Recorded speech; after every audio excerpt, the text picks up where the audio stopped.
Brought to you by TechnoSpark 20 series smartphones. I'm superhuman. माननीय विनोद तावड़े साहब, संजय मयूख जी, मंच पर मेरे साथ विराजे हुए अनिल जी, उपेंद्र जी और आप सभी पत्रकार साथियों को मेरा सादर नमस्कार और प्रणाम। मैंने एक पत्र भी सुबह सोशल मीडिया के विभिन्न प्लेटफॉर्म पर डाला, आप लोगों ने जरूर देखा होगा। और उस पत्र में मैंने अपने दिल की सारी व्यथाएं, इश्यूज जो मैं समय समय पर कांग्रेस पार्टी की लीडरशिप को अवगत भी कराता था, वो मैंने सारे उसमें लिख दिए। उसके अलावा मुझे कुछ नहीं कहना। मेरा दृष्टिकोण शुरू से यह रहा है कि भगवान श्री राम का मंदिर बने, न्योता मिले और हम न्योते को कांग्रेस पार्टी लिख के भेजे कि हम नहीं जाएंगे, मैं इसे स्वीकार नहीं कर सकता। देश में मैं अर्थशास्त्र का विद्यार्थी हूं, बड़े समय तक अर्थशास्त्र और वित्त देश के प्रतिष्ठित संस्थाओं में पढ़ाया भी है मैंने। सुबह से शाम वेल्थ क्रिएटर्स को गाली, उन नीतियों को गाली, निजीकरण, उदारीकरण, वैश्वीकरण, जो पूरी दुनिया मानती है कि जो डॉक्टर मनमोहन सिंह जी और पीवी नरसिम्हा राव जी की सरकार ने किया, उन नीतियों को गाली। कोई बिजनेस करे उसको गाली, कोई विनिवेश में पार्टिसिपेट करे उसको गाली, एयर इंडिया कोई कंपनी खरीदे तो वो गलत। तो मुझे लगता है कि कहीं ना कहीं जो नीतियां हैं और जो इश्यूज हैं उसको कांग्रेस पार्टी टैकल करने में कहीं ना कहीं बड़े गैप उसके अंदर आ रहे हैं। और मैंने अपनी चिट्ठी में भी यही लिखा है। और मैंने प्रमुख कारण यह बताया कि मेरे में इतनी ताकत नहीं है कि मैं सुबह से शाम बैठकर वेल्थ क्रिएटर्स को गाली देता फिरूं, मैं नहीं दे सकता। मेरे में इतनी ताकत नहीं है कि जब सनातन धर्म के ऊपर सवाल उठाए और मैं चुपचाप बैठ जाऊं, मेरे से नहीं होगा। कांग्रेस पार्टी के नेताओं ने, कांग्रेस पार्टी के जो अलायंस पार्टनर्स हैं, उन्होंने सनातन धर्म के ऊपर बड़े बड़े प्रश्न उठाए, क्यों उसका जवाब नहीं दिया गया? एक इश्यू तो आप छोड़ नहीं सकते ना, उस इश्यू को तो आपको जवाब तो देना पड़ेगा। मैंने सारे विस्तार से ये सारी बातें इस चिट्ठी में लिखी है। मैं आदरणीय संजय मयूख जी से आग्रह करूंगा कि मेरी इस चिट्ठी की एक प्रति आपको जरूर दें,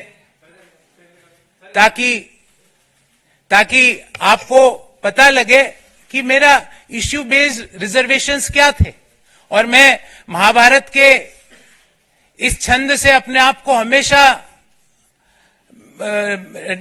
रेगुलेट और डायरेक्ट करता हूं, जो मैंने इस चिट्ठी में भी लिखा है। धर्म एवं हतो हंति धर्मो रक्षति रक्षित, तस्य धर्मो न हंतव्यो मा नो धर्मो हतो वधित। अर्थात धर्म के मामले में आप चुप्पी साध लो, जो गालियां दे रहे हैं सनातन को आप चुप्पी साध लेते हो, वेल्थ क्रिएटर्स को जो गाली दे रहा है आप चुप्पी साध लेते हो, और उल्टा गालियां दे रहे हो। देश में वेल्थ क्रिएशन जुर्म नहीं हो सकता। देश में जो नीतियां उदारीकरण की, निजीकरण की, वैश्वीकरण की नीतियां हैं, वो गलत नहीं हो सकती। आज आप इसलिए उन चीजों को गलत बोलते हो क्योंकि वो एक ऐसे व्यक्ति उन चीजों को आगे लेके जा रहा है जिनको आपको सुबह से शाम गाली देनी है। मैंने कम से कम 300-400 प्रेस वार्ताएं करी है साथियों, आपने भी कहीं ना कहीं मुझे जरूर देखा होगा। मैंने इश्यू बेस्ड रिजर्वेशंस पे बात करी है, व्यक्ति परक्ष आरोप आलोचनाएं नहीं करी है। व्यक्तियों के बारे में राजनीतिक पार्टियों पे आक्षेप नहीं होते। राजनीतिक पार्टियां आइडियोलॉजीज पर आधारित होती है, और जो आइडियोलॉजीज पर मैं ये सोच के कांग्रेस पार्टी, जिस आइडियोलॉजी को सोच के मैंने ज्वाइन किया था कि नए आइडियाज का, इंटेलेक्चुअल आइडियाज का, नए सोच का वहां पर सम्मान होगा, पर नए सोच का, नए आइडियाज का, नए लोगों को सम्मान छोड़ के क्रश करने की प्रक्रिया भारत को आगे नहीं ले जा सकती।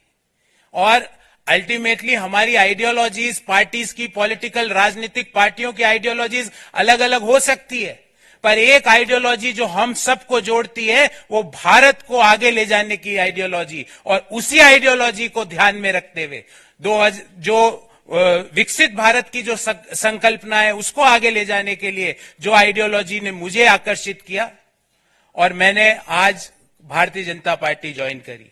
मुझे उम्मीद है मैं अपनी योग्यता का, अपने ज्ञान का, अपनी समझ का प्रयोग भारत को आगे ले जाने में जरूर भारतीय जनता पार्टी के माध्यम से कर पाऊंगा, और मैं अति प्रसन्न हूं। मैंने मेरी दिल की बात सारी लिख दी है, इससे ज्यादा ना तो मुझे किसी के व्यक्ति के बारे में टीका टिप्पणी करनी है। जो इश्यूज, और ये इश्यूज मैंने ऐसा नहीं कि पहली बार उठाए, पार्टी के हर पटल पे इन इश्यूज को मैंने समय समय पर उठाया और बेरोक टोक उठाया, पर जब आप इनको नजरअंदाज कर रहे हो तो मुझे लगता है कि भारत को आगे ले जाने में आपका कंट्रीब्यूशन नहीं है, और जब मैं अपना कंट्रीब्यूशन भारत जैसे महान देश को आगे ले जाने में नहीं दे सकता तो मैं वहां रहकर कुछ नहीं कर सकता। इसलिए मैंने प्रधानमंत्री नरेंद्र मोदी जी के विकसित भारत की संकल्पना को आधार बनाकर देश को आगे ले जाने की, जो डेवलप्ड नेशन बनाने की जो